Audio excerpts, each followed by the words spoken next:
The rain fell in steady sheets, turning the dirt road into a ribbon of mud. Samuel Adeyemi stood under the rusted awning of the village market stall, his clothes clinging to his skin. In his hands, he clutched a small, worn envelope, the last letter from his late father.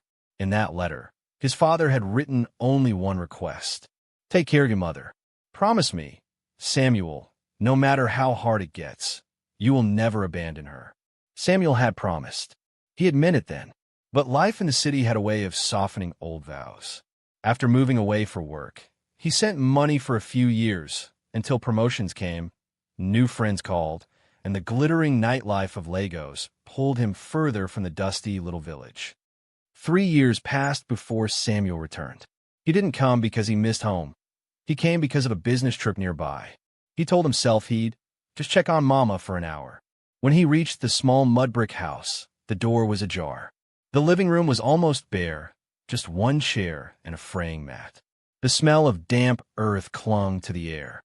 On the bed, covered in a thin blanket, lay his mother. She looked smaller, older than he remembered. Her eyes lit up when she saw him, but her voice was faint. "Samuel, you came." He knelt beside her, guilt swelling in his chest. "Mama, I've been so busy." She touched his hand. "I know, but I never needed your money as much as I needed you." The words cut deep. She told him how she had fallen sick months ago, how the neighbors had helped when they could, but how nights had been long and lonely. How every rainstorm reminded her of the promise he had made to his father.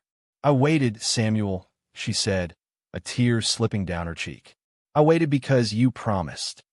That night, Samuel sat in the dark, listening to the rain beat against the roof. He realized that in chasing the wealth and status he thought would make him a better son, he had broken the one thing that mattered most, his word. His mother passed away 2 weeks later. Samuel paid for the funeral, bought new furniture for the house, even repaired the leaking roof. But it was all too late. The one thing he couldn't fix was the trust and time he had thrown away. Standing by her grave, Samuel whispered into the wind, "I thought promises were just words, Mama. But I see now, a promise is a debt of the heart, and breaking it can cost more than money will ever repay."